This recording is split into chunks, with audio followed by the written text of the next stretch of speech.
Hello everyone, got something exciting to share with you. Since we are here in Trinidad and this place is the mecca for getting supplies and work done, we've decided to get a hardtop, or better yet to build our own hardtop. It's about 8 feet by 8 feet, so it's a pretty significant size. And here in Trinidad we can get all the materials we need to do that. Almost everything you can imagine, aside from a few simple things, but there's always a workaround. This place is just a mecca for getting boat work done. Our bimini has been leaking pretty much since we started sailing. Whenever we got rain, it would rain through. The great thing about having a hardtop is we're also going to do a rain collection in it. So when it rains, we collect water. After it rinses the first bit of dirty water down, we'll fill our aft tank that we're not even using it anymore because we have the water maker that fills our 2 forward tanks. Our aft tank will get filled with rainwater. We just got some plywood delivered today and we picked up some materials yesterday. I cannot remember the names of these, but we're using a honeycomb and a foam core. So the honeycomb, we have 2 4x8 sheets. That's going to construct the top, and the foam core is going to construct the sides. We're going to do fiberglass sides instead of what the normal seems to be is using stainless steel tubes, but I thought it would look nicer and suit our boat more if we do fiberglass sides. So this will be, I haven't decided yet, but either 2 or 3 layers thick to make it very robust, with layers of glass in between each one, so it will be very strong. And then we have 2 sheets of plywood here. I'm going to start making the jig. So what I got to do is make 1 arch and then replicate that 6 or 7 times. So let's get started. Tried to use the rope idea to get an arch. It's way too far back I'd have to get, and the rope gets stretchy at that point. So what I'm going to do is put a series of screws here to keep it uniform, and then bend this backer board or masonite to conform the curvature. Put a pencil line at each foot, 2 3/4 in the middle, 1 1/4 each, 2 3/4 here. We'll try in millimeters. So for 70 here, we have to go down to 17.5. Alright, so for 70, 52.5, 35, 18.5, 0. Don't have a table saw or a giant square, so I'm going to have to go by the factory edges. Pretty close. When I measured corner to corner, it was less than 1/8 of an inch off, so it's pretty close.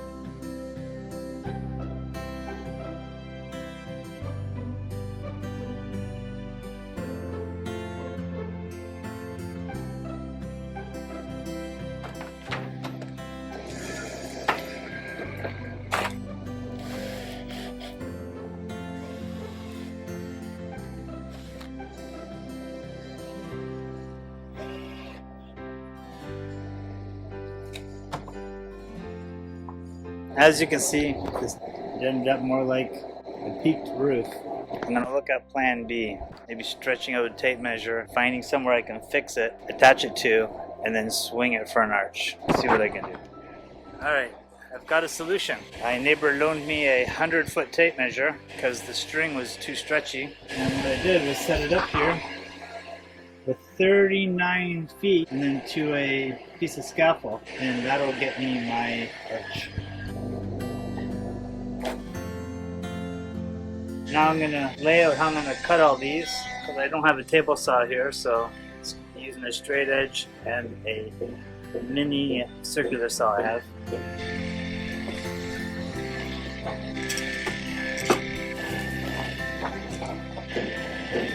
Go sharpen this pencil.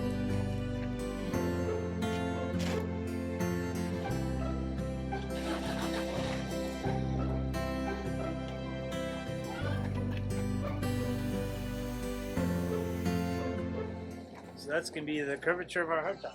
My next step is I want to improve the arch a bit. As I look down the line, I can see little imperfections. It was hard to hold that pencil and a 39-foot length of tape measure like perfectly tight the whole time. I can see little imperfections. I'm going to mark them out and then sand them a little bit better. So it's pretty good.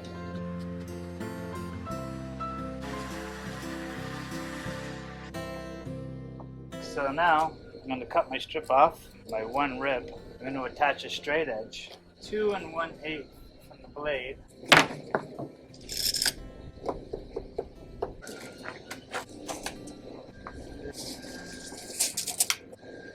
And now I just keep repeating the process.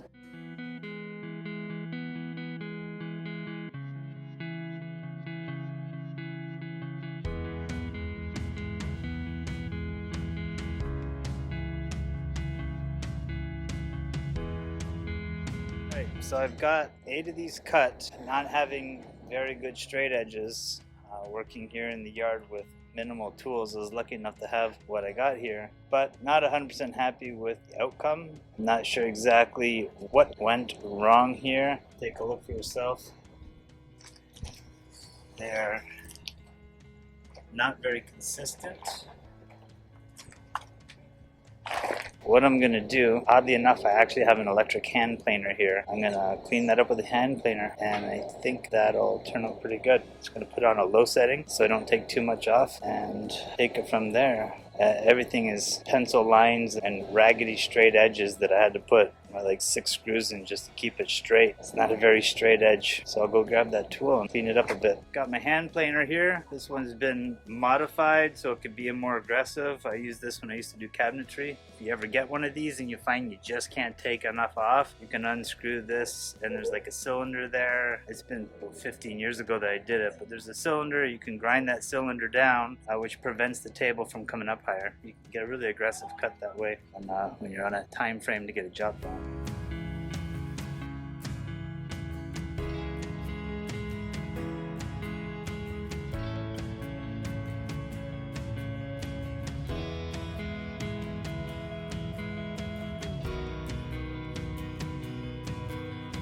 I am continuing our hardtop build here. Got all my ribs cut. I'm going to reuse these scraps here to make a cap for the curvature of it. That'll give us a smoother contour and somewhere that we can screw up into to secure the honeycomb material to the jig to get us a nice contour. Had a lot of rain here the last few days. One really good storm. I clamped them in the first place, and I didn't clamp the straps here, and one rainfall and they are just spaghettified all over the place. Kind of clamped them to get them a bit straighter. They're small enough I'll hopefully be able to just bend them into place. Just want to make a comment about strange pricing here. Quick story. Went to the market yesterday. Couldn't find any wood screws. Wood screws kind of don't exist here. They use what they call gypsum screws, so like drywall screws, they just call them gypsum. So I got this tiny little baggie of gypsum screws. This tiny bag cost 30 TT, and yet earlier that day I found this rack of really nice sunglasses. I'll show you later. Really liked the sunglasses, and I was expecting them to be, 50, 75 TT, which is like, $10, $15, kind of the average rate for sunglasses here. And I was willing to even pay a bit more because I really like the style of them. I can buy 6 pairs of those glasses for what it cost me for a tiny bag of drywall screws. I didn't buy too many. I just bought this one bag. I'm gonna make as many as I can with the bag. I'm gonna glue it together so then that glue will harden, and then I'll back the screws out and make the next one. They're all gonna be disposable anyway, so it's just an added step to not be wasting too much coin here, because things start adding up quickly. We got a lot of projects on the go here, and I don't want to run out of funds before we can finish here. I'll speed it up a bit so you don't have to watch every little step.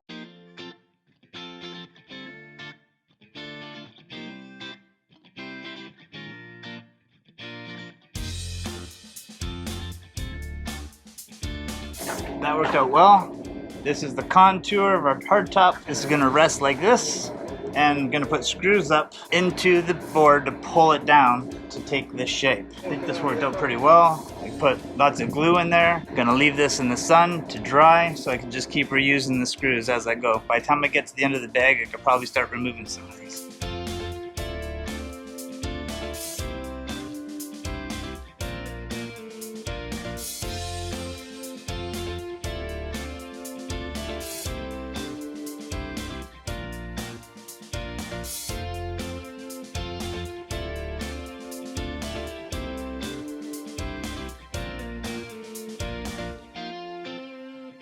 Now that I've got most of the ribs made, I got 6 made, I got 2 ribs left. What I want to do is where the 2 sheets of honeycomb meet, I want one continuous nail strip connecting 2 of the ribs together, so I have a fairly flat surface to screw up from underneath to join the 2 pieces together. So I'm going to cut myself a 12-inch piece now, and that'll join the last 2.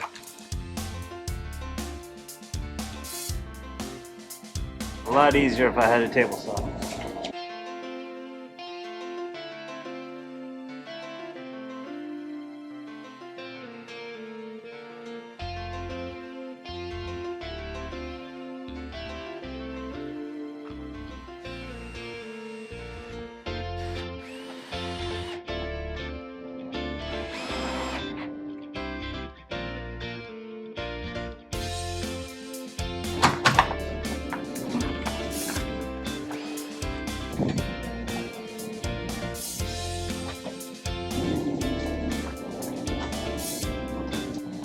Making some pencil guidelines so I don't miss too many screws.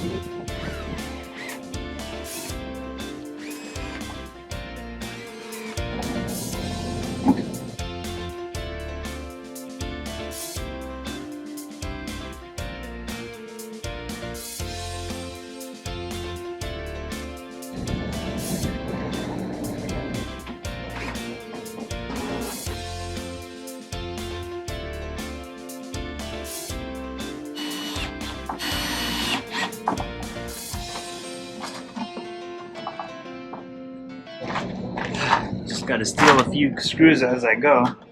I don't have enough.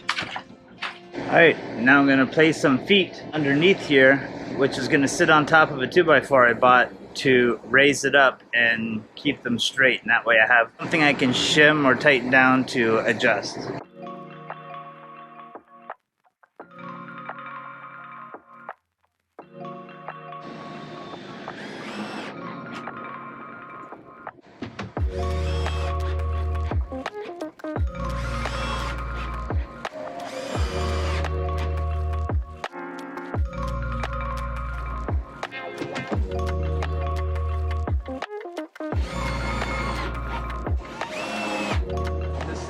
Out of the way in the sun. I'm gonna grab a drill bit, do a little pilot hole in that because the rest of my screws are way too long. Got a screw bit. Gonna repeat the same process on all of these other ribs, and we'll do it quickly. So you may be wondering what I just did there, but we had a lot of rain here and these pieces of plywood warped. This one particularly warped bad. So I'm just clamping it to a 2x4 to straighten it out. My workspace to assemble this isn't available now until tomorrow. Hopefully this will straighten out a little bit before then. Pretty twisted. I think that's maybe about as far as I can go today. Now I got these all laid out, how they're gonna sit, but the other way around, they're all upside down right now, so the wood dries out and the glue dries. Picturing this upside down, a 2x4 is gonna run across the saw horse, and then these will screw down to the 2x4s to keep them down because the pulling force. Laying a sheet down on it. It's really loud here. People are testing out their engines. As soon as the shop is ready, I'm going to move these in there and start setting it up. And I'll likely cut a piece of 2x4 to go across the ends to hold them all rigid. I won't screw those in until everything's laying flat. I'll do this later. It's too late now, and we're jumping between projects. Some things have to dry, some things you have to wait. So one thing I'm doing right now is cleaning our boat with a new product, and so far this stuff is amazing, and I'll show you how it works. It's called On and Off. It's an acid-based washer, and I'll show you a before here. This is under our swim platform. And all we do is brush it on and rinse it off. I'll show you that. And it tends to drip sometimes. I'm pretty good so far, but now I have to get pretty close to it.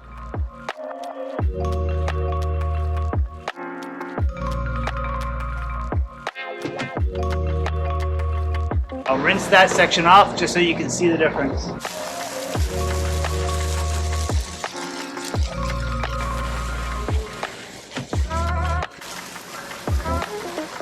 Now you can see the difference there. There's just a line where I stopped using the acid, and I'll continue on the rest.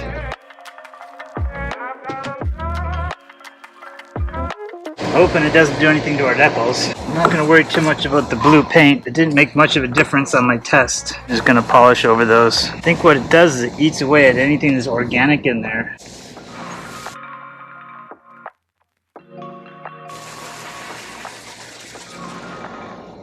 Alright, I'm all done now. It's dry and you can see the difference.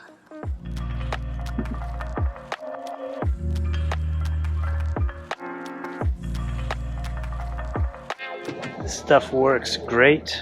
Got most of the stain out. Of course, there's still stains there, but nothing like what it was before. You're looking for a product or opinion, if you have one, to get these stains off.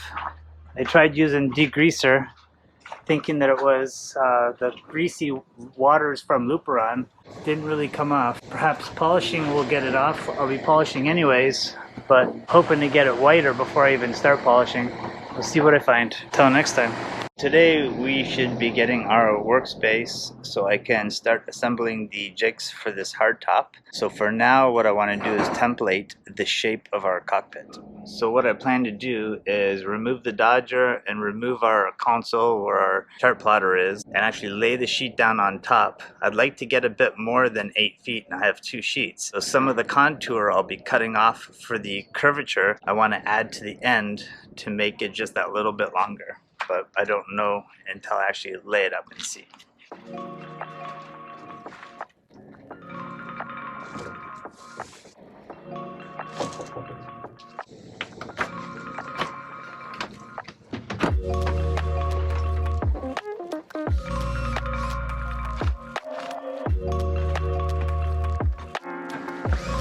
Alright, now that I have this pretty much cleared off, I'm going to try to lower this inside the cabin. And then I can spread that sheet out over here. Yeah, I probably have to take this bimini down too. That's going to be a little bit more tricky because I got solar panels on it. So let's see. Hopefully this will work now.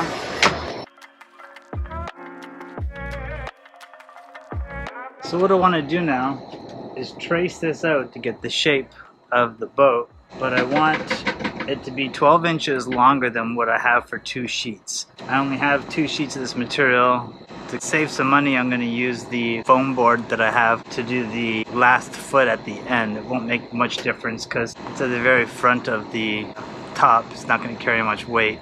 Most of the weight's going to be supported by where the legs are and the battens I have. And I'll beef it up a little bit with maybe an extra layer or 2 of cloth where the 2 seams come together.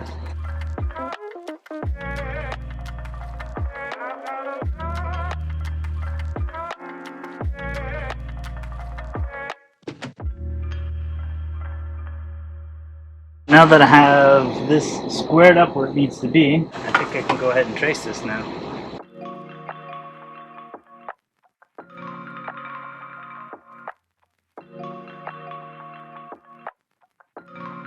Got my top traced out. Now I can get it out of here.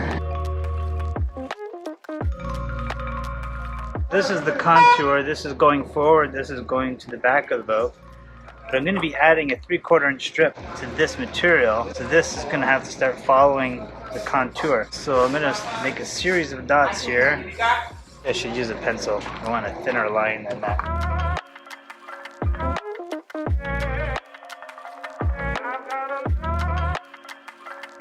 Now I will connect these dots.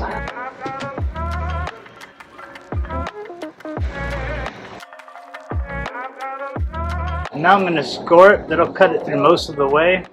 Just a sharp knife. It goes through it pretty easily because this isn't very structured.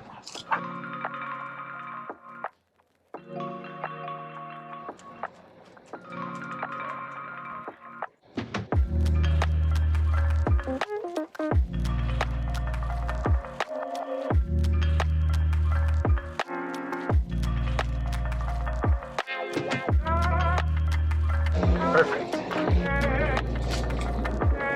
Next up, I wanted to use the cutoffs to continue the very front of my arch. I don't have enough of that material, so I should have extra of this green stuff. It's the exact same thickness. It should work just fine.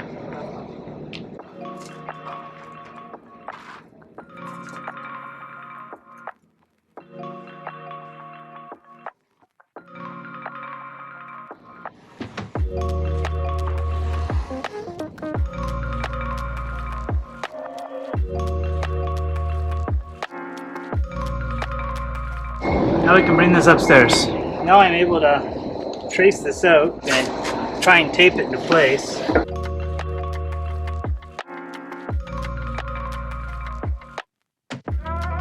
I need to get Mary up here. This is a 2-person job.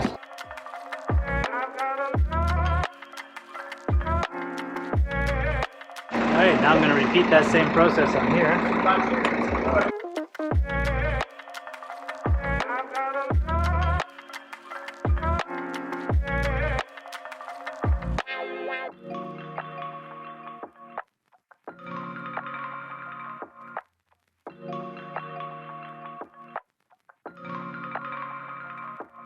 Cutting this a little bit proud. I'm going to trim that off after. I want to adhere these together first just in case I have to modify the shape because I can't get the contour perfectly matched with the larger piece while I'm holding it down there to trace it. So just to make sure that they line up, I'm going about 1/8 of an inch oversized. I'm going to stop for lunch and line these all up, make sure it looks good. Possibly glue this one on to there. That's together before it goes into the mold. I'm ready to lay up this glass. I'm going to thicken up some polyester resin, push it in between these layers, and then I'm going to put a coat over top of this of resin and lay up some 6-inch glass over top of it and then roll it out. And that way it should be strong enough to hold together to transport it to where I'll be assembling this. I get 2 containers on the go here. One, I'm going to mix the hardener. I'm going to mix all the resin together, pour some into here, and mix in silica to make it thickened. Get that ready. Container for that.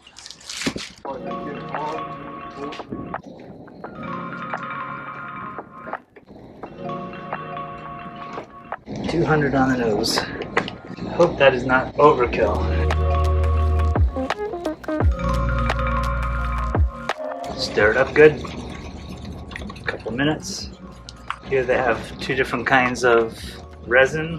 It's the blue resin and the red resin. I do not know the difference, and they don't have labels. I guess they buy it in large quantities and disperse it in containers and put their own labels on it. Say the boater shop and power boats. So I'm not sure how much I need, but I'm going to pour about half of this, a bit more than half of this, into a different container and then thicken the first batch. Set that in the shade. I'm going to add some silica.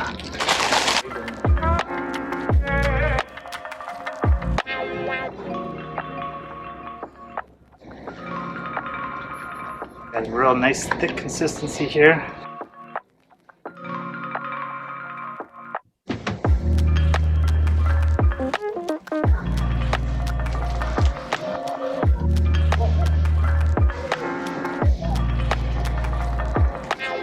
Not kidding. This is burning my eyes. I will just thicken up the rest here. Alright, I made this too dry. I put too much silica in here at once. I'm going to quickly mix up another batch. It's only been a couple minutes, so I'm going to use the same container.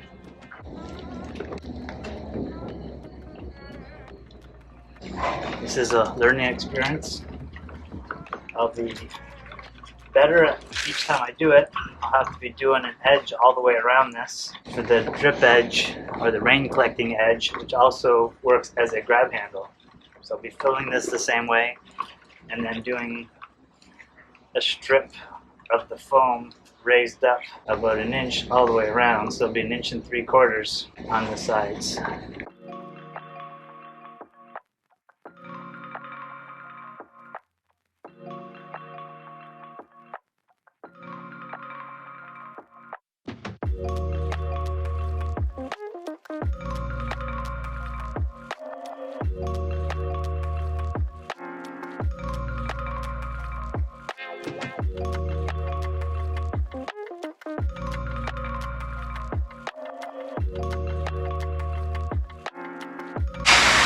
That is pretty much covered now.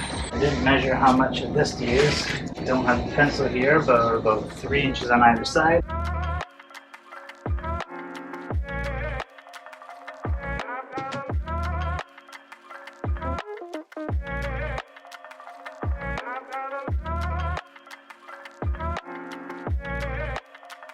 Now that that is done, what I want to do is load some wax paper so the stuff doesn't stick to it, because I got to lay some weight down on here.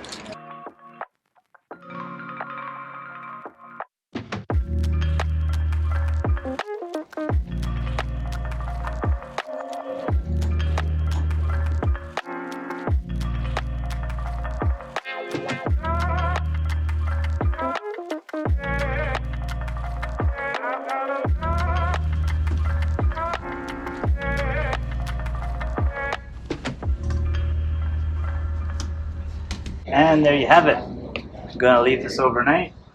It should be tough in the morning. We'll check back with you as soon as that's ready. Thank you so much for watching. We hope you enjoyed this video and that you've gained some valuable insights. Be sure to stay tuned for our next video. We'll be taking you through the next steps in building our hardtop or pilot house for Knot Life. Your support means the world to us, and we can't wait to share more adventures with you.